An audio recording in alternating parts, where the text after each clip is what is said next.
है ना। Core Python तो सबका हुआ होगा, तो ज्यादा कोई इश्यू नहीं है। कोर में क्या ही आता है कि थोड़े बहुत लिस्ट है, डिक्शनरी है ना। अरे होता है पाइथन में, होता है क्या?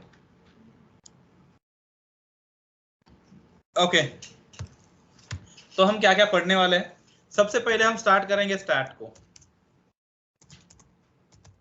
ओके, हम सबसे पहले स्टार्ट करने वाले हैं स्टैटिस्टिक को। स्टैटिस्टिक में हम क्या क्या लेंगे, तो स्टैटिस्टिक में आपका सबसे पहले तो बेसिक रहेगा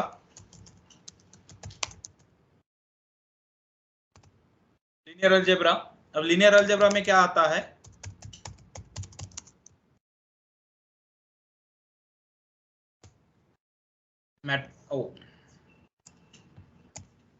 मैट्राइसेस। लीनियर अलजेब्रा में क्या आएगा, वेक्टर्स एंड मैट्राइसेस। देन हम स्टार्ट करेंगे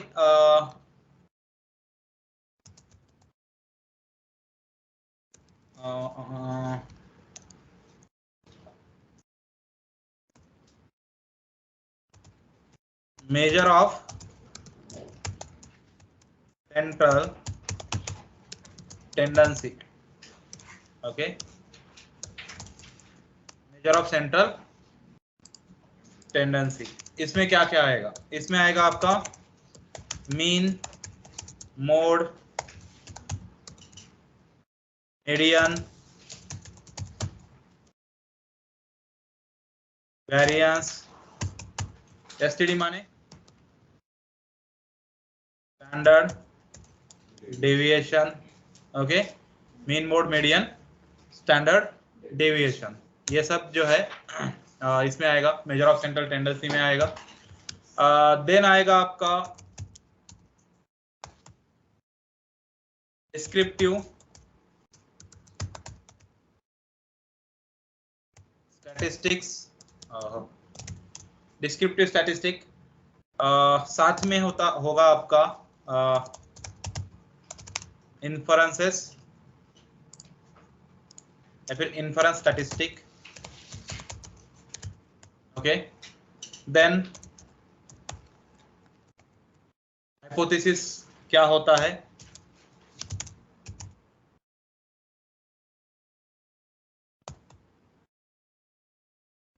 हाइपोथेसिस वर्सेस डिस्क्रिप्टिव आएगा। देन आएगा आपका देन क्या आएगा, confidence interval.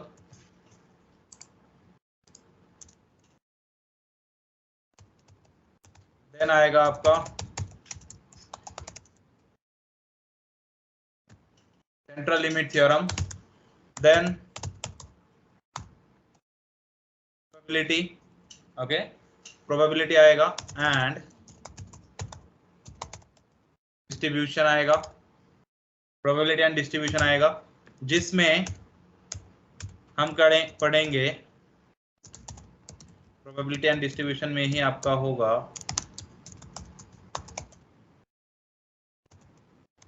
Conditional probability. Probability distribution में पहले तो बेसिक आएगा, देन उसके बाद कंडीशनल प्रोबेबिलिटी आएगी, देन नहीं, कॉज प्रोबेबिलिटी अभी नहीं सीखेंगे, कंडीशनल प्रोबेबिलिटी आएगी, साथ में डिस्ट्रीब्यूशन में नॉर्मल एंड बायनोमियल डिस्ट्रीब्यूशन आएगा,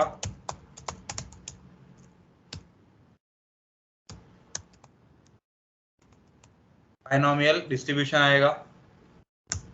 ओके, शायद स्टैटिस्टिक का बेसिक जो है वो इतना ही है और इतना भी चाहिए। ओके, तो बेसिक ऑफ स्टैटिस्टिक में हम इतना पढ़ेंगे।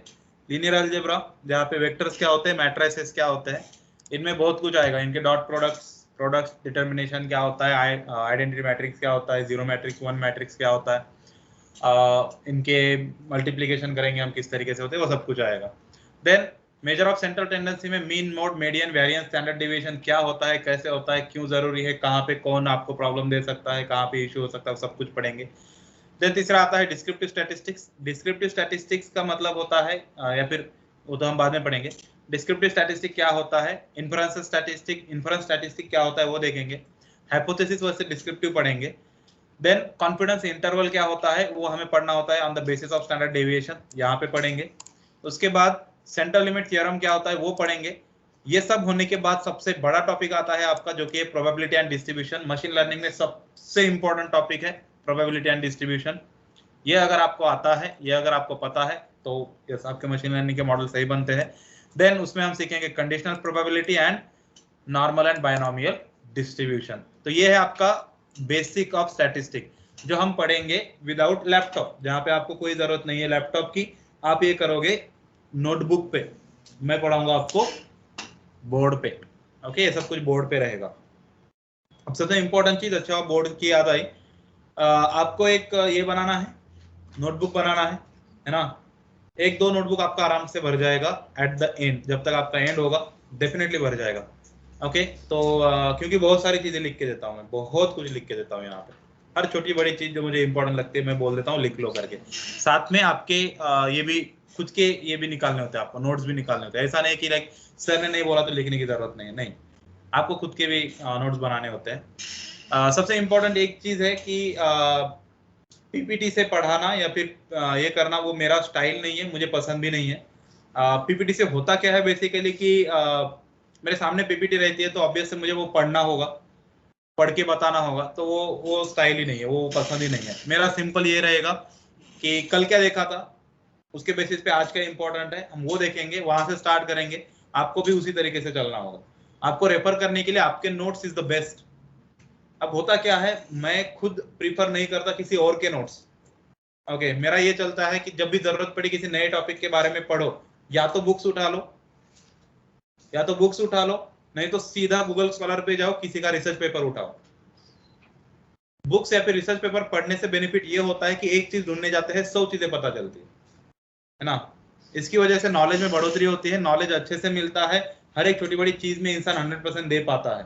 तो नोट्स रेफर करना किसी और के या फिर पीपीटी के थ्रू जाना, ये थोड़ा सा ओल्ड स्टाइल है। वी आर नॉट लाइक कि हमें कोई एक एग्जाम क्रैक करनी है ना। हमें अगर एग्जाम क्रैक करनी होती तो बेस्ट है, पॉइंट टू पॉइंट पढ़ो, पॉइंट टू पॉइंट लिखो, पॉइंट टू पॉइंट मार्क लो, 100 में से 99 टॉप कर दिया आपने, हो गया काम। नो, है ना, ऐसा नहीं है यहाँ पे। तो हमें एक ऐसी चीज ये करनी है, ऐसी चीज टैकल करनी है जिसमें बहुत सारे लोग लगे पड़े हैं, है ना, बहुत सारे लोग हैं इसमें। तो हमें उस तरीके से सोचना होगा और उसी तरीके से करना होगा। तो हम तो करेंगे ही, लाइक यहाँ पे तो मैं तो लिख के दूंगा ही, आपने खुद ने भी बहुत कुछ लिख के लेना है। आपको जो चीज इंपॉर्टेंट लगती है कहीं पे कोने पे लिखो, कहीं पे साइड में लिखो, कहीं पे भी लिख के रखो, लिखनी है चीजें। ओके, एक और चीज अभी बोल दे रहा हूं आपको कि मैं कुछ भी नहीं बोलता। अगर मैं यहाँ पे पढ़ा रहा हूं, कोई मेरे क्लास में फोन पे भी बात करे, मुझे कोई फर्क नहीं पड़ता है। अगर स्टूडेंट को प्रॉब्लम है तो वो उसे बोले कि भाई तू फोन पे बात मत कर, क्योंकि ऑब्वियस है मैंने आपको पैसा देख के नहीं बुलाया है ना, कि भाई एक काम करो 1 लाख रुपए ले लो और मेरे क्लास में आके बैठो। आपने अपने जेब से पैसे निकाल के मेरे जेब में डाले हैं कि सर मुझे ये पढ़ाओ, और उस टाइम में जो मैं आपको दे रहा हूं एज अ टाइम में दे रहा हूं ना, जो आपने पैसा दिया है मुझे, मैं आपको एज अ टाइम में उसे रिटर्न कर रहा हूं, एज अ नॉलेज में अगर रिटर्न कर रहा हूं, तो आपका काम वही है कि वो ले लेना है। तो मुझे दिख जाता है, मुझे समझ में आता है कि कोई स्टूडेंट मोबाइल में देख रहा है, कोई स्टूडेंट लैपटॉप में देख रहा है, कुछ सर्च कर रहा है, मैं कुछ नहीं बोलता। स्टूडेंट को एडवांटेज लगता है कि चलो सर कुछ भी नहीं बोलते हैं, लेकिन प्रॉब्लम ये नहीं है। मैं सोचता हूँ कि अगर उसे जरूरत है तो वो करेगा, है ना। इट इज नॉट लाइक कि आप 7वीं 8वीं क्लासेस में हो या फिर आप 11वीं 12वीं में पढ़ रहे हो और आपको लाइक कोई एक एग्जाम क्रैक करनी है, तो कल एग्जाम है तो लाइक पहले दिन हम क्या करेंगे, रट्टा मार लेंगे, नहीं तो कल हमारा सबमिशन तो आज हम कंप्लीट कर लेंगे। No, it's not like that. तो ये चीजें ध्यान में रखो। तो जब जरूरत है बोर्ड पे 100% ये होना चाहिए आपका, या फिर अगर स्क्रीन पे दिखा रहा हो तो स्क्रीन पे 100% ये होना चाहिए। हाँ, नोट्स निकाल रहे हो, ये कर रहे हो तो चलेगा, लेकिन मोबाइल में लगे रहना या फिर ये करना, तो मैं उस पर कुछ भी नहीं बोलता हूँ। लेकिन ऐसा है, इसका मतलब ये नहीं कि मुझे समझ में नहीं आता है। ऑनलाइन स्टूडेंट को तो मैंने पहले ही बता दिया है कि एग्जैक्टली मुझे क्या चाहिए। तो आपका 100% चाहिए इन द सेंस कि मुझे जब भी मैं क्वेश्चन पूछूं तो वो इसके लिए नहीं है कि जो मेरे सामने बैठे स्टूडेंट है बस उनके लिए रहेगा। वो क्वेश्चन आपके लिए भी रहेगा, आपको भी उसका आंसर देना पड़ेगा, है ना। ये कंपलसरी होता है, ऐसा कोई ये नहीं है कि चलो आप ऑनलाइन हो तो आपने नहीं भी बताया, या फिर ऑनलाइन स्टूडेंट में से भी कोई सोचता है कि चलो मैंने नहीं बताया तो क्या हुआ, बाकी के तो बोल रहे हैं, ऐसा नहीं होना चाहिए, है ना। मैं हर बार जस्ट लाइक अभी भी आपने देखा होगा, मैं यहाँ पे आके देखता हूँ कि कौन बोल रहा है, तो ये चीज नोटिस की जाती है, मेरी तरफ से भी नोटिस की जाते हैं, and you can see here operation team भी यहाँ पे है, तो उनकी तरफ से भी नोटिस की जाती है। ओके, ऑपरेशन टीम, ये दिख रहा है 3 आ रहा है, ये मेरा नहीं है, ये मैं यहाँ पे हूँ, ये ऑपरेशन टीम है, तो वो भी देख रहे हैं हर छोटी बड़ी चीज। तो आपको इन चीजों में, क्योंकि ऑब्वियस है आगे जाके आपके टेस्ट होंगे, आगे जाके आपके प्रोजेक्ट होंगे, और उसमें अगर कुछ भी नहीं आता है, सामने से कोई स्टूडेंट बोलता है कि मुझे कुछ समझ में नहीं आया, वो चीज नहीं होनी चाहिए। उसके लिए बस 100% आपका ये चाहिए, यहाँ पे ध्यान देना है। ओके, ये तो हो गया कुछ लाइक इंस्ट्रक्शन मेरी तरफ से। थोड़ा बहुत स्टार्ट करते हैं पाइथन से, है ना, कि पाइथन कितना आता है, क्या आता है, एंड देन हम आगे बढ़ेंगे थोड़ा थोड़ा। तो पाइथन का अभी थोड़ी देर पहले कोई एक क्वेश्चन रेज हुआ था कि पाइथन में एरे होता है क्या, तो यस नो। पाइथन में एरे है? नहीं है। कुछ लोग ऐसे कुछ देख रहे हैं, पाइथन पहली बार सुन रहे हैं। नहीं, पाइथन में आपने कभी एरे पे काम किया है? लिस्ट होती है, लिस्ट है, टपल है, लेकिन एरे नहीं है। ओके गुड, पाइथन में वैसे भी एरे नहीं है इतना डरो मत लाइक ये नहीं है कि अभी कुछ नया ही निकलेगा, पाइथन में एरे नहीं होता है। उसके कुछ बेनिफिट भी है और कुछ प्रॉब्लम भी है, लेकिन ठीक है, एरे नहीं है तो सही है। अब बात आती है कि पाइथन में टाइप ऑफ डेटा कितने होते हैं। सबसे पहले तो ये बताओ कि पाइथन में डेटा टाइप होते हैं क्या? होते हैं। ओके, कौन से होते हैं? integer, float, string, character. Okay, integer, float, character, string और बूलियन और कॉम्प्लेक्स। ओके, और बस इतने ही होते हैं।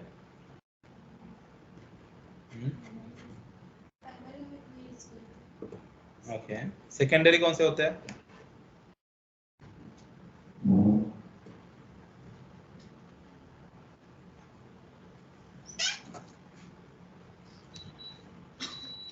ओके, पाइथन में कैरेक्टर होता है? Yes no? Yes. होता है। कैसा होता है? अच्छा, वो कैरेक्टर होता है। ओके, पाइथन में डेटा टाइप कैसे चेक करते हैं? हम ऐसा देते हैं का इंटीजर a = 10। मुझे पहले ये बताओ कि पाइथन के कंडीशनल स्टेटमेंट तक का पार्ट सबका हो रखा है? खत्म किसका किसका हुआ? पाइथन खत्म हो गया। ओके, आपका आपका आपका भी, मतलब सब, लगभग सभी लोगों का पाइथन खत्म हो गया। कंडीशनल स्टेटमेंट तक तो सबका आ ही गया होगा, लगभग सबका आ ही गया होगा, फंक्शन भी हो चुके होंगे। ओके, तो पाइथन में कैरेक्टर या फिर कौन सा भी डेटा टाइप हम कैसे चेक कर सकते हैं? टाइप। तो मुझे कैरेक्टर निकाल के दिखा सकते हो? जब हम टाइप देते हैं तो आउटपुट में क्या मिलता है? कैरेक्टर नहीं, किसी भी डेटा टाइप का, किसी भी डेटा टाइप का। आपने आज तक क्या क्या यूज किया है? पाइचाम यूज किया है? Yes sir. मेरे पास पाइचाम तो है नहीं, मेरे पास कुछ अलग ही है। ओके, स्क्रीन दिख रहा है ना ऑनलाइन स्टूडेंट? आपको भी स्क्रीन दिख रही है? आपको भी क्लियर है? Okay, yes sir.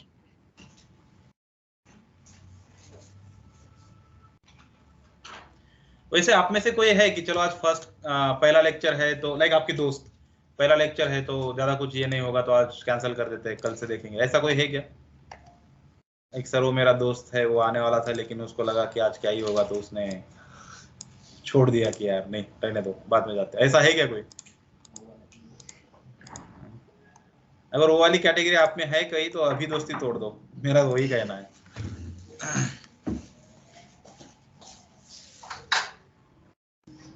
अटेंडेंस सबका हो गया, साइन हो गया, आपका नहीं हुआ, करो नाम डालो, साइन करो।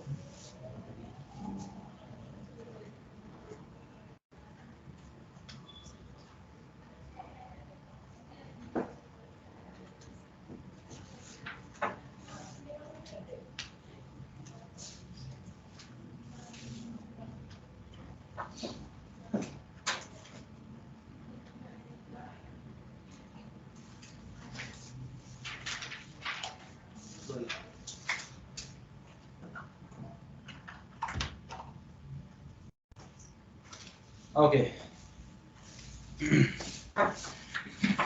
सब लोगों का पाइथन यहीं पे हुआ है, यहीं पे हो गया। ओके ठीक है। नहीं नहीं रहता है, कोई कोई बाहर से पढ़ के आता है, यहाँ पे सीधा मशीन लर्निंग के लिए आते हैं, ऐसा तो कोई नहीं है ना, होता भी तो मुझे कोई फर्क नहीं पड़ेगा, ऑब्वियसली मुझे क्या फर्क पड़ने वाला है। मैं जस्ट पूछ रहा हूँ कि ऐसा कोई है क्या।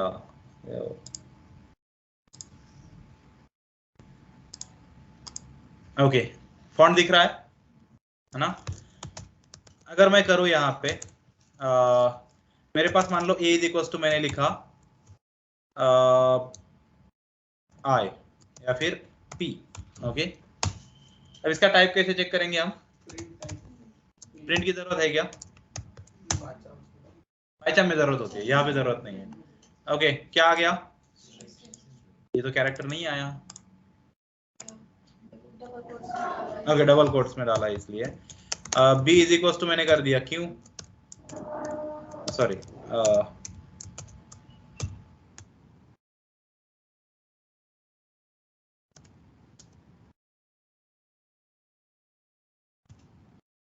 ये भी स्ट्रिंग है क्यों,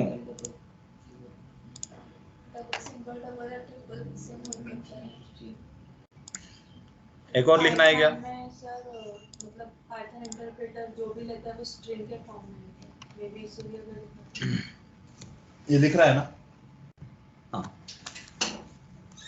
तो पाइथन जो भी लेता है वो स्ट्रिंग के फॉर्म में लिखता है, इसलिए शायद नहीं ले रहा होगा क्या, इसलिए दिखा रहा होगा वो स्ट्रिंग, इसलिए दिखा रहा होगा वो स्ट्रिंग। ओके कैम्ब्रियम मैथ कहाँ गया, मैथ ये रहे इसमें।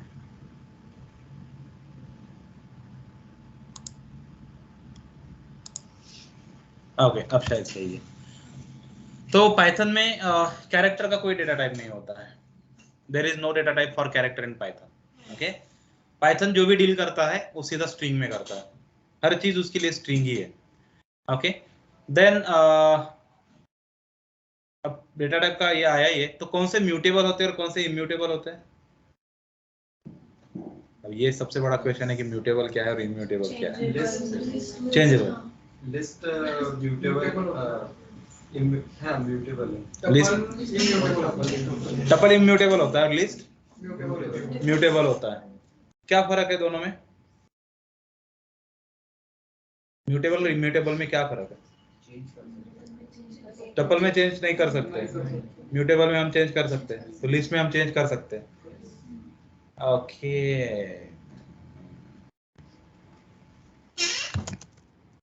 मान लो कि मेरे पास एक टपल t है या फिर t1 है।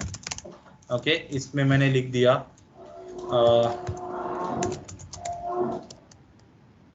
ये वाला और मैंने t1 प्रिंट कर दिया, ठीक है। t1 इज इक्वल्स टू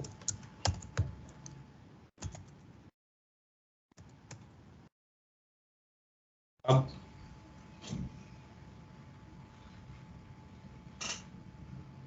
ये तो हो गया, डबल है कैसे हो गया, ये कहाँ से आ गया। ऑनलाइन स्टूडेंट आपके लिए जो आंसर देने की लाइन है वो हर टाइम खुली है और ये हर क्वेश्चन 7 करोड़ का है ना, 7 करोड़ है ना। वेरिएबल को रीअसाइन किया, ओके वेरिएबल को रीअसाइन किया, आपका एक कमेंट यहाँ पे लिख देता हूँ,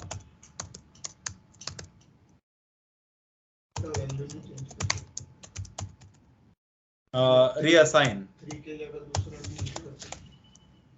वेरिएबल रीअसाइन किया है। ओके, आपका कहना है कि 3 की जगह हम दूसरा और कुछ नहीं ले सकते। ओके, ठीक है, चलो ये एक आंसर सही है। ओके, ये एक आंसर सही है और यही पे बेसिस होता है कि यहाँ पे 1 2 3 को मैंने चेंज करके 4 5 6 नहीं बनाया। मैंने क्या किया, सीधा ही एक नए वेरिएबल में, है ना, एक नए सॉरी उसी वेरिएबल में एक नया डेटा डाल दिया है। मैंने पुराने डेटा को चेंज नहीं किया है, पुराना डेटा अभी भी वहीं पे है, तो फिर यहाँ पे दिख क्यों नहीं रहा है ना? पुराना डेटा अभी भी अगर वहीं पे है तो यहाँ पे क्यों नहीं दिख रहा है, ये भी तो क्वेश्चन है।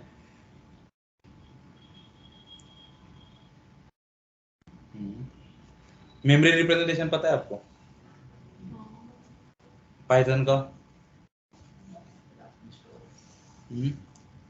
पाइथन किस तरीके से वैल्यू स्टोर करता है मेमोरी में? You must know this, you must know. आपका थोड़ा सा लैपटॉप ये कर लूं, ये वहां पे लेता हूँ। ओके, थोड़ा बहुत तो जानना जरूरी है और थोड़ा बहुत ही जानेंगे हम।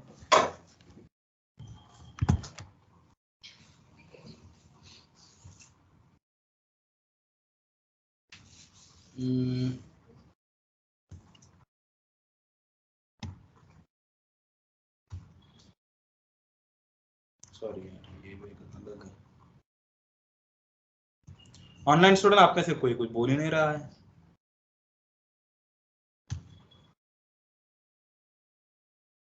पाइथन का क्या हो गया?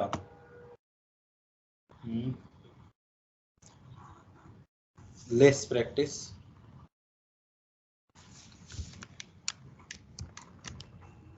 ओके, यहाँ पे समझा देता हूँ। ऑनलाइन स्टूडेंट आपको स्क्रीन दिख रहा है, सॉरी बोर्ड दिख रहा है? Yes sir. यस, अरे अरे क्या है,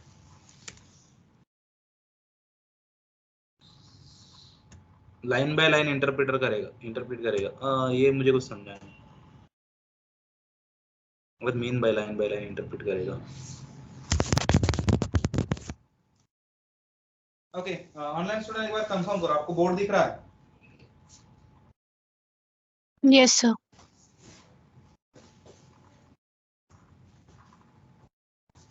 वहाँ पे मार्कर है कि नहीं है ना? ठीक है, ठीक है।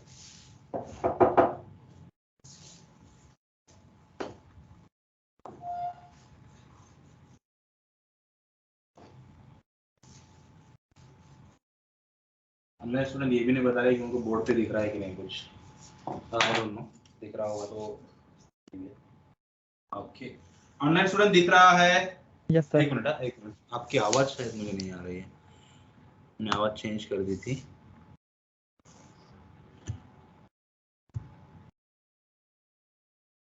स्पीकर, हाँ अब बोलो, अब आ रही है आवाज? सॉरी, दिख रहा है बोर्ड? यस सर, दिख रहा है। क्या लिखा है बोर्ड पे? कुछ नहीं सर, ड्रॉ किया है कुछ तो। दोस्तों ड्रॉ किया है। आपने पाइथन सीखा है ना? पाइथन ही तो है ये, है ना? पाइथन नहीं है क्या ये? पाइथन को शॉर्टकट में ऐसा ही लिखते हैं, पाइथन। ओके, कोई नहीं, समझो। पाइथन में मेमोरी रिप्रेजेंटेशन क्या होता है?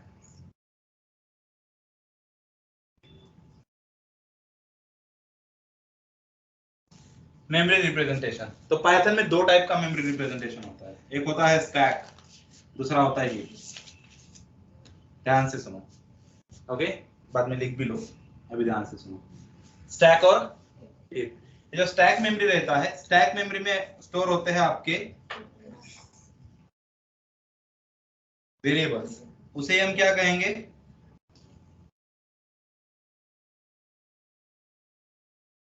रेफरेंसेस, उसे हम क्या बोलेंगे? ऑब्जेक्ट्स कहाँ पे स्टोर होते हैं? स्टैक मेमोरी में। हिप में क्या रहता है? एक्चुअल डेटा कहाँ पे रहेगा? हिप मेमोरी में स्टोर रहेगा। अब ये होता कैसे काम, ये समझना बहुत इंपॉर्टेंट है। मान लो अभी जो मैंने लिखा था, कितना लिखा था? ए इक्वल टू क्या लिखा था मैंने? पी लिखा था। अभी के इसमें एग्जांपल में ए इक्वल टू पी लिखा था। पी यहाँ पे रहेगा, ओके, और यहाँ पे क्या रहेगा? ओके, ए रहेगा यहाँ पे, ओके, वहां पे पी और यहाँ पे ए रहेगा। अब ये जो पी जिस मेमोरी पे बैठा है ना, पी, ऑब्वियसली अगर मैंने स्टोर किया है तो मेमोरी में कहीं ना कहीं तो वो स्टोर हो गया ना, कहीं ना कहीं तो होगा ना। तो अगर वो जिस भी लोकेशन पे वो स्टोर हुआ है, जिस भी लोकेशन पे उसने खुद को रखा है, ओके, उस लोकेशन का कोई ना कोई मेमोरी एड्रेस होगा, डेफिनेटली होना ही चाहिए। बाकी सब कुछ छोड़ो, मान लो ये कोई एक स्टोर रूम है, ये कोई स्टोर रूम है, अगर मैं यहाँ पे एक कागज भी फेंक दूं तो मैं बता सकता हूँ कि ये जो राइट वाली वॉल है इससे 30 सेंटीमीटर पे है, लेफ्ट वाली वॉल से 120 सेंटीमीटर पे है, इस हिसाब से, मतलब कोई ना कोई एड्रेस तो है ना उसका वहां तक पहुंचने के लिए। तो ये जो पी बैठा है या फिर पी लिखा है, तो इसका भी तो कोई ना कोई मेमोरी एड्रेस होगा, है ना। मेमोरी एड्रेस पता है क्या होता है? मेमोरी एड्रेस क्या होता है? अगर ये मेरी मेमोरी है तो इसमें इस तरीके से ब्लॉक रहता है, इस तरीके से ब्लॉक रहता है। अगर ये पी कहीं यहाँ पे स्टोर है तो इसका एक एड्रेस रहता है। क्लियर? ओके, अभी के लिए बस इतना ही समझ लो कि ये मेमोरी रहती है, इस तरीके से ब्लॉक रहते हैं, स्क्वायर ब्लॉक, और उन स्क्वायर्स में जिस स्क्वायर पे ये बैठा है, पी बैठा है, वहां पे क्या रहता है? एड्रेस रहता है, वहां पे एक एड्रेस रहता है मेमोरी का।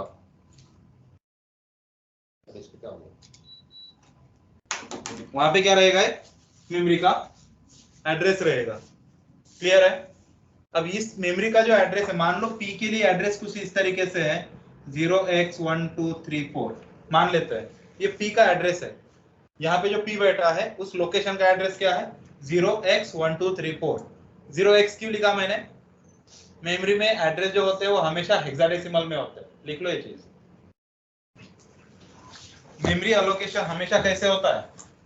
हेक्साडेसिमल नंबर सिस्टम में होता है। मेमोरी एलोकेशन हमेशा हेक्साडेसिमल नंबर सिस्टम में होता है।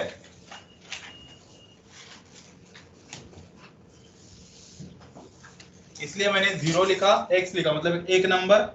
हेक्साडेसिमल नंबर सिस्टम में A to F सारे ये आते हैं, वो एंड देन नंबर्स। तो मेमोरी एड्रेस हमेशा हेक्साडेसिमल नंबर सिस्टम में होता है। तो ये जो ये है, ये मेमोरी एड्रेस है। A जो है, ये अपना A जो है, ये कभी भी P को डायरेक्टली होल्ड करके नहीं रखता है, कभी नहीं रखेगा, ये पॉसिबल ही नहीं है। ये क्या करेगा? इस मेमोरी एड्रेस को दिखाएगा। ए को खुद नहीं पता होता है कि उसने कौन सा डेटा स्टोर किया है। ए को क्या पता होता है? सिर्फ मेमोरी एड्रेस पता होता है, नथिंग एल्स। ये जो ए है इसे क्या है पता? सिर्फ ये मेमोरी एड्रेस, ओके, ये मेमोरी एड्रेस। उसे ये नहीं पता है कि इस मेमोरी एड्रेस पे क्या है, नो, ये नहीं पता है, ओके। ए को सिर्फ इतना पता है कि वहां पे पी है।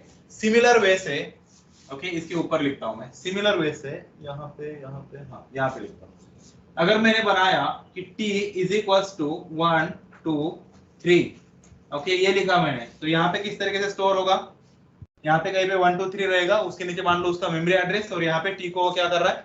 रेफर कर रहा है, ओके। अगर मैंने इस तरीके से लिखा तो मैं ये 1 की जगह इस मेमोरी एड्रेस पे दूसरा वेरिएबल, दूसरा डेटा नहीं ला सकता, ओके। इस 1 के एड्रेस पे, इस 2 के एड्रेस पे, 3 के एड्रेस पे दूसरे एलिमेंट लाना इम्पॉसिबल है। इसलिए ये क्या है? इम्यूटेबल है, चेंज नहीं हो सकता। लेकिन अगर मैंने कर दिया t इज इक्वल टू 4 5 और 6, तो इस मेमोरी में अब तक मान लो, चलो यहाँ पे दिखा देता हूं, अब तक मान लो t जो है ये 1 2 और 3 का कोई मेमोरी एड्रेस जो है उसे रेफर कर रहा था, मान लेते हैं कि अब तक उसे रेफर कर रहा था। अब 4 5 और 6 का जो मेमोरी एड्रेस रहेगा, ये रेफरेंस यहां से निकल पे कहां पे आएगा? इस पे आएगा। अब इसका क्या, इसके लिए इसको दिखाने के लिए तो यहाँ पे कोई वेरिएबल है ही नहीं, तो ये डेटा तो मेरा लॉस हो गया है ना। मेमोरी में पहले बन गया, इसमें कोई तो ये लिया होगा, 1 KB तो लिया होगा एटलीस्ट, 1 किलोबाइट तो लिया होगा, यस नो। अगर 1 किलोबाइट भी उसने लिया है तो ये तो मेरा प्रॉब्लम हो गया, एक्स्ट्रा डेटा रह गया ना मेमोरी में, क्योंकि हमने क्या किया, बस टी का रेफरेंस चेंज कर दिया। पहले वो किसे दिखा रहा था, ये भाई साहब को, अब किसे दिखा रहा है, ये भाई साहब। ओके, एक्चुअल में चेंज हुआ है क्या, ये 1 2 3 चेंज होके 4 5 6 आया है क्या, नहीं। 1 2 3 को अब तक जो रेफरेंस दिखा रहा था वो ही टी अब किसको रेफरेंस दिखा रहा है, 4 5 6 को रेफरेंस दिखा रहा है, यानी कि 4 5 6 की तरफ उंगली दिखा रहा है कि मेरे पास ये डेटा है, मेरे पास ये डेटा है। इस तरीके से होता है। Okay, memory allocation just like कि अगर मैं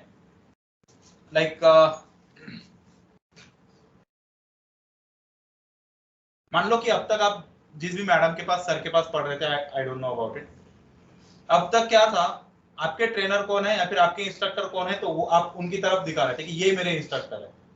लेकिन इसके बाद आपने अपना रेफरेंस क्या कर लिया, चेंज कर लिया, अब आपके इंस्ट्रक्टर मैं हूं। ओके, तो इसका मतलब ये नहीं है कि वो भाई साहब निकल गए, ऐसा है क्या, नहीं, वो अभी भी वहां पे है, बस आपने आपका रेफरेंस क्या कर लिया, चेंज कर लिया। इसके बाद अगर कोई पूछता है कि आपके ट्रेनर कौन है, तो पवन सर है ना। इससे पहले अगर कोई पूछता तो जो भी है। ओके, क्लियर है। यही यहाँ पे हो रहा है कि टी को हमने पहले पूछा तो उसमें क्या था, 1 2 3, क्यों, क्योंकि 1 2 3 का रेफरेंस दिखा रहा था। अब वो किसका रेफरेंस दिखा रहा है, 4 5 6 का रेफरेंस दिखा रहा है, इसलिए अभी इसमें क्या है, 4 5 और 6। तो क्या 1 2 3 चेंज हो गया, नहीं, 1 2 3 जैसे कि वैसा है। लेकिन ये गया कहां पे, तो अगर आपने नाम सुना है कहीं पे भी, गार्बेज कलेक्टर,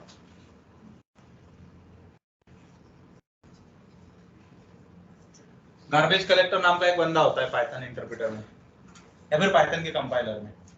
ओके, वो क्या करता है, ये जो 1 2 3 है, जिसका कोई रेफरेंस नहीं है, ये उसे मेमोरी से डिलीट कर देता है, वो रखता नहीं है। नहीं तो ये मेमोरी क्या करेगा, वो आज बना दिया, कल दूसरा बना दिया, तीसरा बना दिया, ऐसे मेरी मेमोरी फुल हो जाएगी। मैं सिर्फ देख रहा हूँ कि मेमोरी भर रही है, लेकिन वो डेटा है ही नहीं कहीं पे, क्यों, क्योंकि उसके लिए रेफरेंस ही तो नहीं मेरे पास। तो इसके लिए ऐसे डेटा को क्या किया जाता है, पाइथन के थ्रू गार्बेज कलेक्टर आता है और उस सबको साफ कर देता है। ये भाई साहब ये प्रॉब्लम है ना। तो इसे हम एक मेमोरी एलोकेशन कहेंगे पाइथन में। अब लिस्ट में ऐसा नहीं होता, लिस्ट में हम अपडेट कर सकते हैं, लिस्ट में एक एक चीज को हम अपडेट कर सकते हैं। जस्ट लाइक कि यही 1 2 3 अगर लिस्ट में होते तो 1 की जगह अगर मुझे 4 लिखना है तो 100% मैं 1 को उठा के वहां पे 4 लिखता, पॉसिबल है। ओके, ये पॉसिबल है। तो ये एक बेसिक डिफरेंस है किसमें, लिस्ट में और टपल्स में। वैसे टपल्स के बारे में बात चल ही रही है, तो आपको क्या टपल के बारे में एक चीज पता है कि टपल कभी सिंगल एलिमेंट स्टोर नहीं कर सकता है। अब ये बोलेंगे सर कुछ भी अजीबोगरीब चल रहा है आपका, मतलब हम स्टूडेंट है तो कुछ भी सुन ले क्या, है ना। क्या बोल रहा हूं मैं कि टपल कभी सिंगल एलिमेंट स्टोर नहीं कर सकता है। अब इसका मीनिंग क्या है, तो इसका मीनिंग आप घर पे जाके देखो कि टपल क्या सच में कोई एलिमेंट स्टोर नहीं कर सकता, पॉसिबल ही नहीं है, सिंगल एलिमेंट स्टोर नहीं करता है टपल कभी भी। ओके, उसके रीजन तो बाद में जब आएगा तब बताऊंगा मैं। ओके, लेकिन आप अभी के लिए कंसीडर कर लो कि टपल में सिंगल एलिमेंट स्टोर करना जस्ट इम्पॉसिबल है। उसके लिए आप चीटिंग कर सकते हो पाइथन के साथ, लेकिन ऐसे डायरेक्टली इम्पॉसिबल है। ओके, टपल हो गया। डिक्शनरीज पता है, डिक्शनरीज हैश मैप्ड है ना। डिक्शनरीज मतलब हैश मैप, मतलब हम क्या कर रहे हैं, एक वैल्यू, एक की और उसके लिए एक वैल्यू। मुझे अगर वो वैल्यू चाहिए तो मुझे वो की पता होनी चाहिए, सिंपल फंडा है ना। तो ये चीज जो है वो डिक्शनरी में होती है। अब सेट पता है, सेट, सेट नहीं पता है, तो सेट की क्या प्रॉपर्टीज है,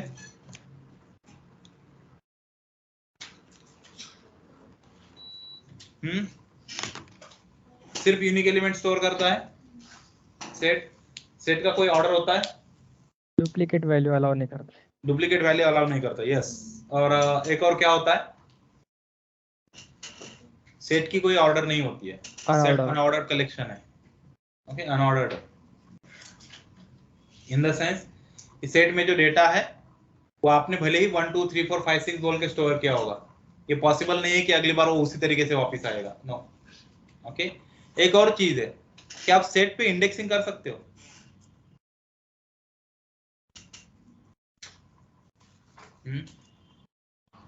इंडेक्सिंग सेट पे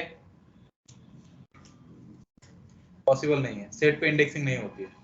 ओके, उसका रीजन मैंने पहले ही बताया कि सेट अनऑर्डर्ड कलेक्शन है। अगर मुझे पता ही नहीं है कि सेट ने इंटरनली ये चीज 1 2 3 4 5 6 में ही स्टोर करी है, मुझे कैसे पता चलेगा कि 4th इंडेक्स पे कौन सा है ना? इसलिए इंडेक्सिंग वहां पे काम नहीं करती है सेट पे। वैसे लिस्ट, टपल, स्ट्रिंग, डिक्शनरी और सेट ये पाइथन के इतने ज्यादा पावरफुल डेटा स्ट्रक्चर है, इतनी सारी मेथड पाइथन में है इनके लिए कि आपको डीएसए सीखने की जरूरत नहीं है। आधा डीएसए इसी में आ जाता है, आधा डीएसए तो इसी में आ जाता है। मेरे पास बहुत बड़ा एरे दिया है किसी ने, बहुत बड़ा एरे है, इसमें मल्टीपल डुप्लीकेट एलिमेंट है। अब मुझे उसे हटाना है, मुझे उसे हटाना है, क्या कर सकता हूं मैं?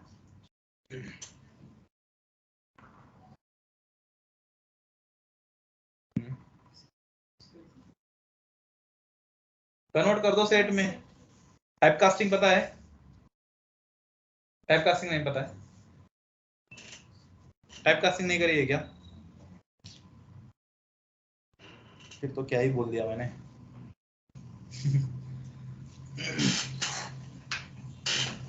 अरे चेंज कर दो लिस्ट में, बस, और कुछ करने की जरूरत ही नहीं है। पाइथन आपको डेटा स्ट्रक्चर सीखने की यही नहीं देता है कि आप सीखो। पाइथन बहुत काम अपने आप खुद भी कर लेता है। जैसे कि अगर आपको कोई लिस्ट है और उसको अगर ये करना है तो आप क्या करो, सिंपल, लिस्ट में से अगर आपको डुप्लीकेट एलिमेंट हटाने हैं तो आप सिंपली क्या करोगे, उसको सेट में कन्वर्ट कर दो। जैसे ही सेट में कन्वर्ट करोगे, सेट का क्या प्रॉपर्टी है, वो डुप्लीकेट रखता ही नहीं है। हो गया आपका काम, ना टाइम कॉम्प्लेक्सिटी ना स्पेस कॉम्प्लेक्सिटी। जो भी की है वो पाइथन ने खुद करी है, हम क्यों करें, है ना? तो सेट सॉरी पाइथन बहुत पावरफुल है, आप इग्नोर नहीं कर सकते पाइथन को। जस्ट लाइक कि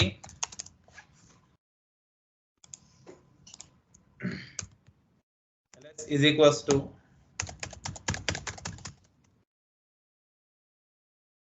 ओके, ये मान लो मेरा डेटा है, ये डेटा है। अब इसमें कितने एलिमेंट है?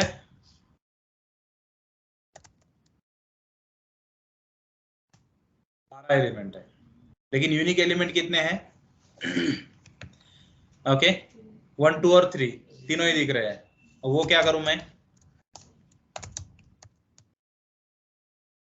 हो गया, ना किसी एल्गोरिदम की जरूरत है, ना कोई टाइम कॉम्प्लेक्सिटी, ना कोई स्पेस कॉम्प्लेक्सिटी। ओके, तो पाइथन की प्रैक्टिस करो भाई साहब।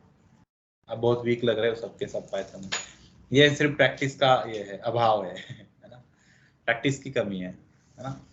मतलब नमक में आयोडीन कम हो गया है ये वही है, नमक तो खाया आपने लेकिन आयोडीन ही नहीं था उसमें कोई नहीं, जहां जहां पे जरूरत पड़ेगी मैं बता दूंगा।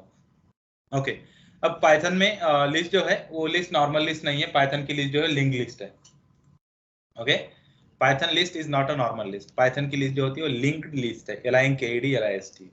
लिंक लिस्ट का मतलब क्या होता है कि वहां पे कोई भी एलिमेंट एक दूसरे के बाद सेट नहीं होता है, वो अलग अलग जगह होता है। ये क्या होता है, ये नंपाई सिखाते समय सिखा दूंगा मैं आपको। यस, पाइथन में कौन से फंक्शन होते हैं?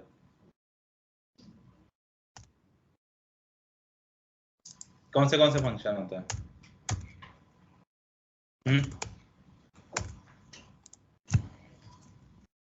यूजर डिफाइंड फंक्शन पता है?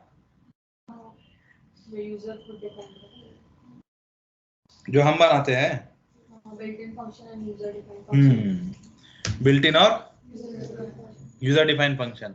बिल्ट इन फंक्शन का मतलब ये होता है कि वो पाइथन में पहले से ही बने। इसमें से दो मैंने अभी यूज करे, एक टाइप और दूसरा लेंथ, है ना? ऐसे ही मीन होता है, मैक्स होता है, सम होता है ना? ये आप यूज करके देखो। ओके, सही फंक्शन है पाइथन के अंदर, बहुत सारे फंक्शन होते हैं। एक होता है सॉर्टेड, भी एक होता है जो सॉर्ट करता है, ओके, सॉर्टेड फंक्शन भी होता है। स्लाइसिंग आता है, स्लाइसिंग पता है, इंडेक्सिंग। पाइथन में अगर मुझे कोई चीज अगर रिवर्स करनी है, -1 कहाँ, तो फंक्शन से भी होता है और ये इंडेक्सिंग स्लाइसिंग से भी होता है। -1 स्लाइसिंग हम कोलन कोलन देते हैं, एट द एंड हम -1 देते हैं। वैसे -1 क्यों देते हैं? रिवर्स जाने के लिए। पाइथन नेगेटिव इंडेक्सिंग सपोर्ट करता है?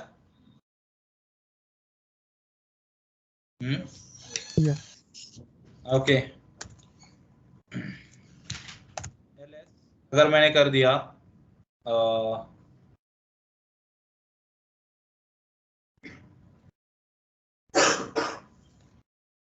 यहाँ पे कर दिया 8 to 10, सॉरी 8 to 10, सॉरी यार,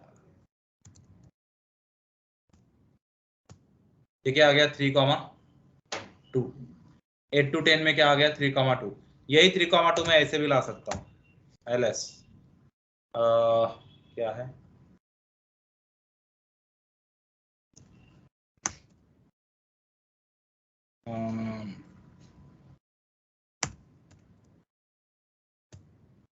आ गया 3,2। तो माइनस या फिर निगेटिव इंडेक्सिंग भी सपोर्ट करता है पाइथन, ओके। इसलिए हम वो कर सकते हैं कि ls यहाँ पे colon colon -1 and done, okay, ये पॉसिबल है। निगेटिव इंडेक्सिंग भी कर सकते हैं कुछ इस तरीके से। इंडेक्सिंग और स्लाइसिंग में आपको एक पता होगा कि आप कभी भी जो लास्ट वाला ये दे आपने, जैसे कि 10,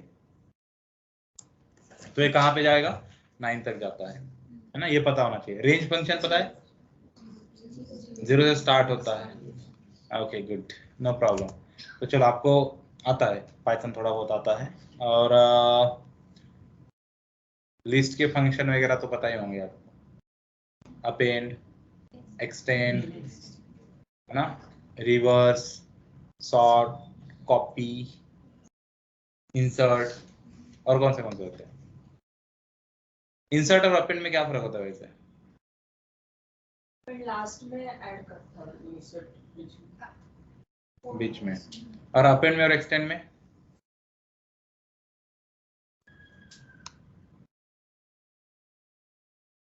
नहीं पता है।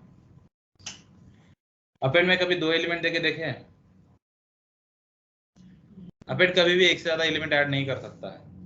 एक्सटेंड कितने भी एलिमेंट ऐड कर सकता है, नंबर ऑफ एलिमेंट ऐड कर सकते हो आप एक्सटेंड से, अपेंड से वो पॉसिबल नहीं, ओके, ये चीज समझ लो। कभी लिस्ट का मल्टीप्लिकेशन, सब्ट्रैक्शन, एडिशन किया है? तो पाइथन करो, प्रैक्टिस की जरूरत है आपको पाइथन के, ओके, वो एक इम्पॉर्टेंट चीज है आपके लिए। पाइथन पहले अगर आता है सही तो आगे जाके हम सीख सकते हैं, ओके। और पाइथन में मुझे क्या लगेगा, फंक्शन, फंक्शन की शुरुआत कैसे करते हैं हम? Def, then function name, then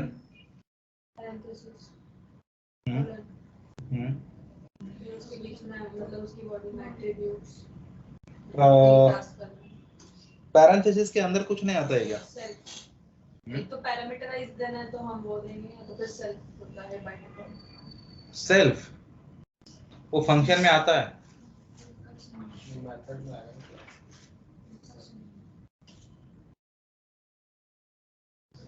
आपका ऑब्जेक्ट ओरिएंटेड प्रोग्रामिंग है था आपको? सेल्फ जो है वो ऑब्जेक्ट ओरिएंटेड प्रोग्रामिंग में आता है, ओके। नहीं, रिकर्सिव में नहीं आता। रिकर्सिव तो हम डायरेक्टली कर सकते हैं, एक फंक्शन उसी को कॉल कर रहा है तो उसे हम रिकर्सिव कहते हैं। पाइथन के ऑब्जेक्ट ओरिएंटेड प्रोग्रामिंग में आता है सेल्फ। वैसे उसकी भी बहुत सही स्टोरी है। सेल्फ क्या है?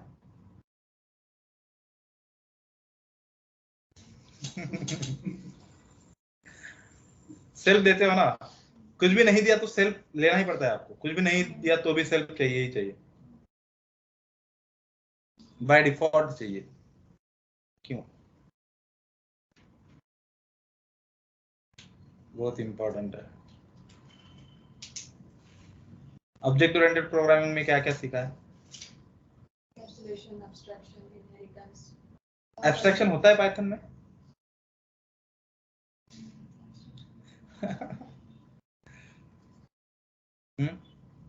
अरे बोलो कुछ।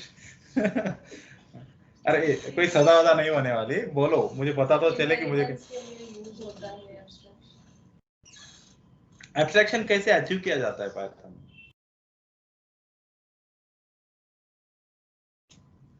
नोट्स है तो देखो एब्स्ट्रैक्शन क्या कहता है, या पीपीटी है? पीपीटी तो मत दिखाओ भी मत। नोट्स है तो ठीक है, फिर भी मैं मान तो लूंगा। पीपीटी, अरे अरे ये तो लिखे वाले नहीं है क्या? नहीं वो नहीं चाहिए, लिखे वाले किसी के पास नहीं होंगे, ठीक? अच्छा है क्या आपके पास? ठीक है, ये लिखने की कंपल्सेशन मैं ही करता हूँ, और मेरे इसमें आता है कि लिखो। एब्स्ट्रैक्शन है क्या? क्या किया है एब्स्ट्रैक्शन में?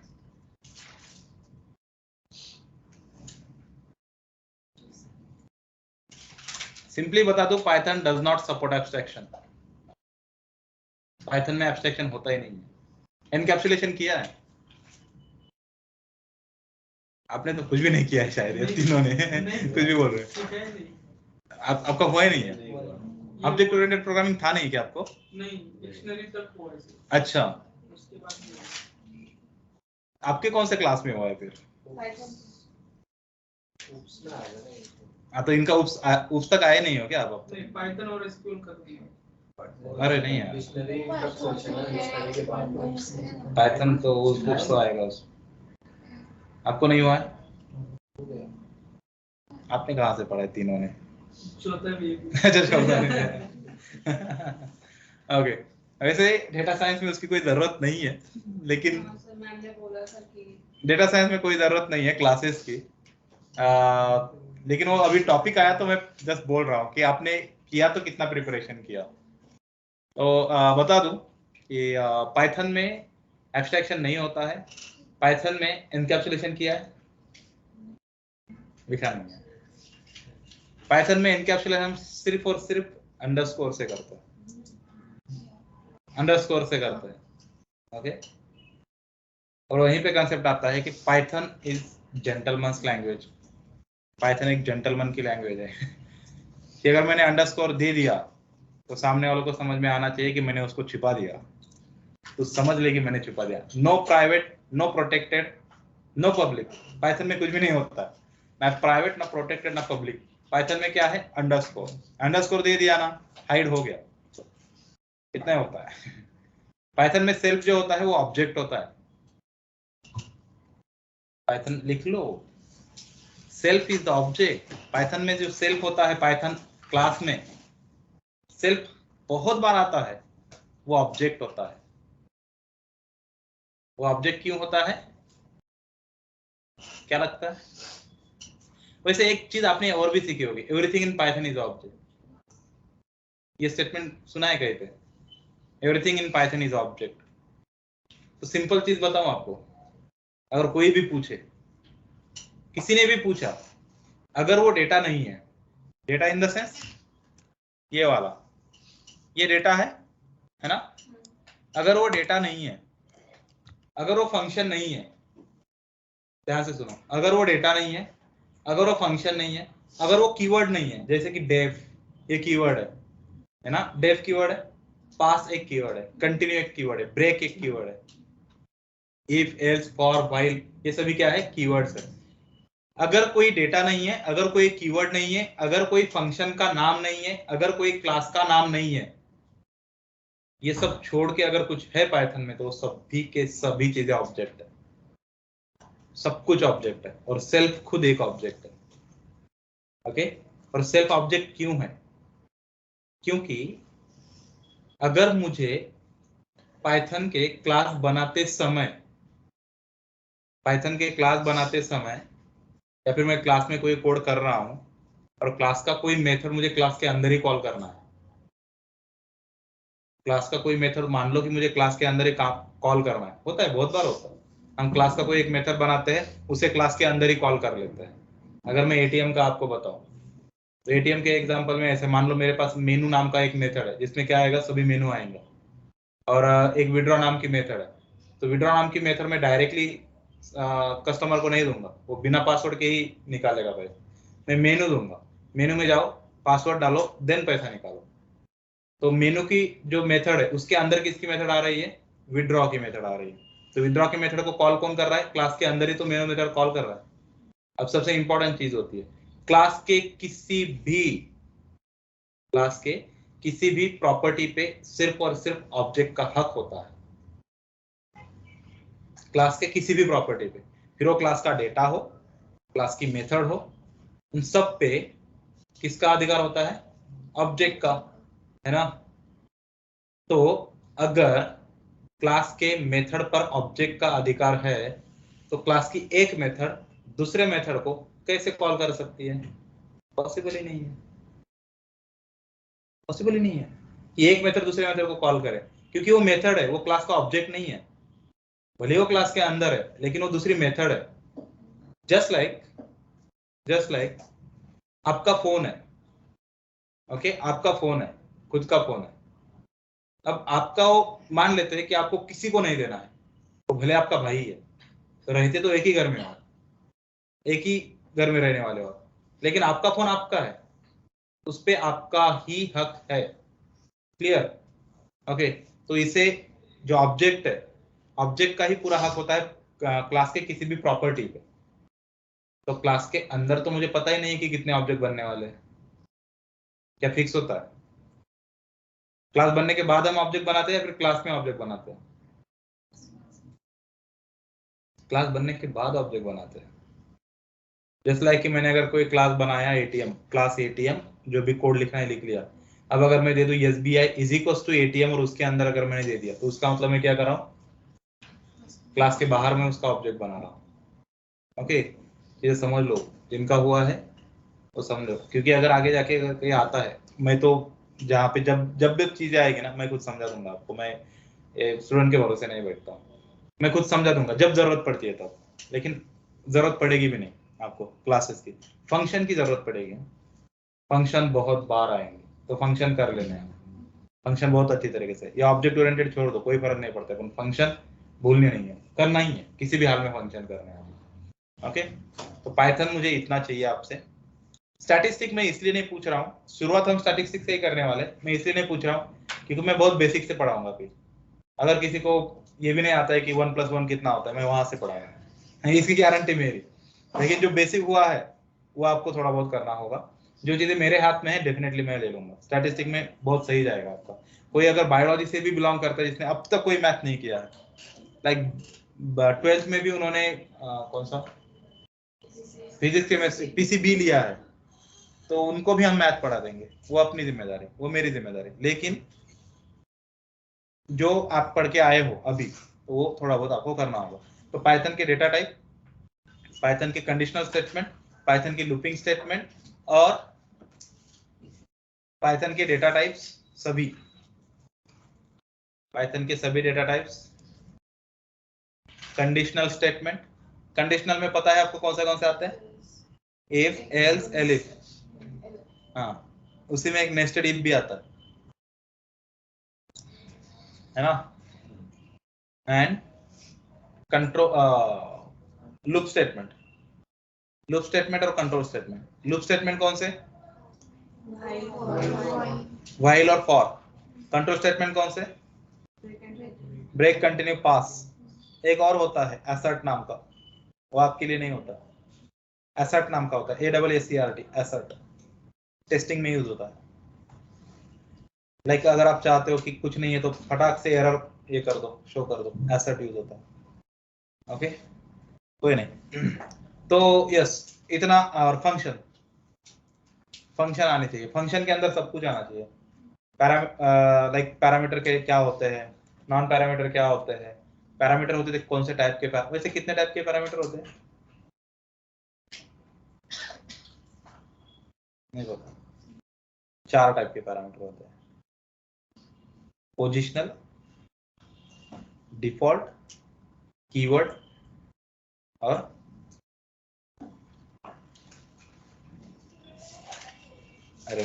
लिख लो 4 टाइप के पैरामीटर होते हैं, positional, default, keyword, at the end एक 4th वेरिएबल लेंथ आर्ग्यूमेंट। आपने कभी किया है एक पैरामीटराइज फंक्शन बनाया और उसको पैरामीटर ही नहीं दिया और रन किया, ऐसा कभी हुआ है? ये भी आपको होने चाहिए, पैरामीटराइज फंक्शन में भी क्या क्या होते हैं। अगर ये चीजें होती है तो डेफिनेटली बहुत बेनिफिट होगा, है ना। आगे जाके जो मैं काम कर रहा हूँ पाइथन में, तो वो आपको ये करने की जरूरत नहीं पड़ेगी। स्लाइसिंग और इंडेक्सिंग तो भाई साहब कभी भी लगेगी आपको, कभी भी। स्लाइसिंग में भी अगर फैंसी इंडेक्सिंग आता है तो वेल एंड गुड, नहीं आता है तो ठीक है, फैंसी इंडेक्सिंग मैं सिखा दूंगा। पाइथन में फैंसी इंडेक्सिंग भी होती है। पाइथन बहुत लाइक ये है, जिस तरीके का होता है ना ये उसी तरीके का है, कहीं भी मुड़ जाता है ना। तो फैंसी इंडेक्सिंग भी एक पार्ट होता है पाइथन में, वो सिखा दूंगा मैं आपको, खत्म नहीं होता है कभी। तो यस, ये था मेरी तरफ से, मुझे कुछ रिक्वायरमेंट आपसे चाहिए वो। स्टैटिस्टिक में जैसे मैंने बोला कुछ भी नहीं आता है तो भी मैं सिखा दूंगा। डेटा साइंस ऑब्वियस वो तो मेरे पास है, वो मैं सिखा दूंगा। देन नमपाई पांडास वो भी मेरे पास है, तो उस टाइम पे भी आपका बहुत सारा पाइथन होगा तो वो भी मैं सिखा दूंगा। देन और क्या आएगा आपका, बस इतना ही। मशीन लर्निंग ये आएगा, नमपाई पांडास है, मैटप्लॉट विजुअलाइजेशन, है ना, तो वो भी मैं सिखा दूंगा कि विजुअलाइजेशन क्या होता है, कैसा होता है, कौन सा यूज करना होता है, कौन सा यूज करना नहीं होता है, कौन सा सही है कौन सा गलत है, तो वो सब कुछ होगा। आपको बस यही है कि 200% देना है अपना, है ना। आपको एक बता दूं, लाइक मैं ऐसा नहीं बोलूंगा कि मेरी बहुत बड़ी उपलब्धि है, लेकिन यस, एज अ टारगेट मैंने लिया था एज अ फ्रीलांसर, एक टारगेट लिया था और 18 स्टूडेंट थे मेरे इसमें, 18 में से 17 प्लेस करे थे मैंने एक ही इसमें। सो एक्सपीरियंस बहुत है, तगड़ा एक्सपीरियंस लिया स्टूडेंट का भी। 18 में से 17, you can't imagine. As a data and scientist ये करे थे सबके सब, बस उनको यही किया था मैंने कि देना है तो 100% देना है, नहीं तो करो ही मत। 40 की बैच जो है वो स्टार्ट हुई थी, 40 की बैच स्टार्ट हुई थी। मैंने स्टार्ट किया था कंप्यूटर फंडामेंटल से, पाइथन वाइथन तो दूर रहा, कंप्यूटर फंडामेंटल, कंप्यूटर क्या है, कीबोर्ड क्या है, माउस क्या है, प्रिंटर क्या है, यहाँ से स्टार्ट किया था। खोलने के बाद क्या दिखेगा, कैसे दिखेगा, क्या होता है, कौन सी चीज, मेमोरी क्या है, प्रोसेसर क्या है, सब कुछ वहां से स्टार्ट किया था। सीधा पढ़ते पढ़ते पढ़ते computer fundamental, computer networking, computer graphics, वहां से C++, देन जावा पढ़ाया था थोड़ा बहुत रोबस्ट प्रोग्रामिंग के लिए, जावा। देन उनको थोड़ा बहुत जावास्क्रिप्ट भी दिखाया था, डिजांगो भी दिखाया था, लाइक 2-2, 3-3 दिन जावास्क्रिप्ट, 2-2, 3-3 दिन डिजांगो। देन पाइथन के बाद डिजांगो, देन ये नमपाई, पांडास, स्टैटिस्टिक, मैटप्लॉटलिब, पूरा data analytics, power BI, Tableau, machine learning, Excel, then artificial intelligence, उसमें न्यूरल नेटवर्क कंप्लीटली। तो सभी जो स्टूडेंट है वो स्टूडेंट, आधे स्टूडेंट कंप्यूटर फंडामेंटल में ही निकाल दिए थे, जरूरत ही नहीं है।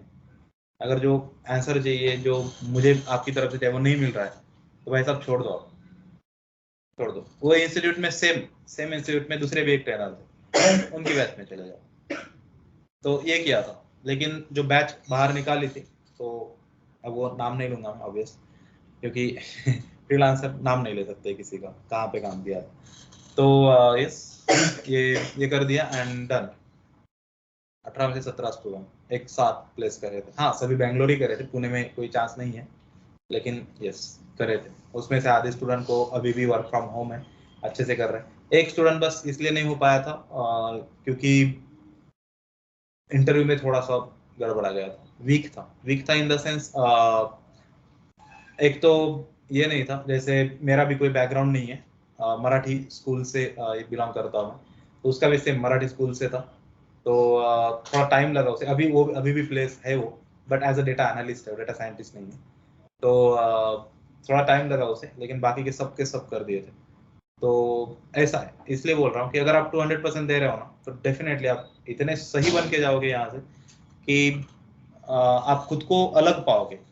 किसी इंटरव्यू में भी अगर जाओगे ना तो वहां पे छाप छोड़ के आओगे कि चलो इस बंदे को कुछ भी पूछो वो आता है इसे, या फिर कुछ भी करने को बोलो वो आता है इसे, लेकिन थोड़ा सा फिर आपको अपनी तरफ से देना होगा। तो ये सबसे इम्पोर्टेंट चीज कि आपकी बैच शुरू से मेरे पास ही आ रही, शुरू से इन द सेंस कई बार होता है कि स्टैटिस्टिक कोई और पढ़ाता है, नंपाई पांडास कोई और पढ़ाता है, जो डेटा साइंटिस्ट होते हैं वो सीधा ही आपको आके मशीन लर्निंग पढ़ाना स्टार्ट कर देते हैं, डेटा एनालिटिक्स कोई और लेता है। ऐसा नहीं है आपके साथ। तो आप मुझे सही है, मेरे लिए सही है कि आप जो है वो सीधा ही इससे मेरे साथ आ गए, स्टैटिस्टिक्स से ही मेरे साथ आ गए। तो मुझे पता है कि कौन सी चीज कहाँ पे पढ़ानी जरूर है, क्योंकि आप आगे जाके जब मशीन लर्निंग में इस्तेमाल होगी तो मैं सीधा ही बता दूंगा कि ये याद करो मैंने इस क्लास में ये पढ़ाया था। तो आपको वो रिलेट करना बहुत आसान हो जाएगा। जब मेरे पास किसी और से पढ़ के स्टूडेंट आते हैं, मान लो कि स्टैटिस्टिक्स किसी और से पढ़ा, मैं क्या ही याद दिला दूंगा कि ये याद करो, स्टूडेंट सीधा ही बोल देते हैं, अभी एक्सपीरियंस है मेरा,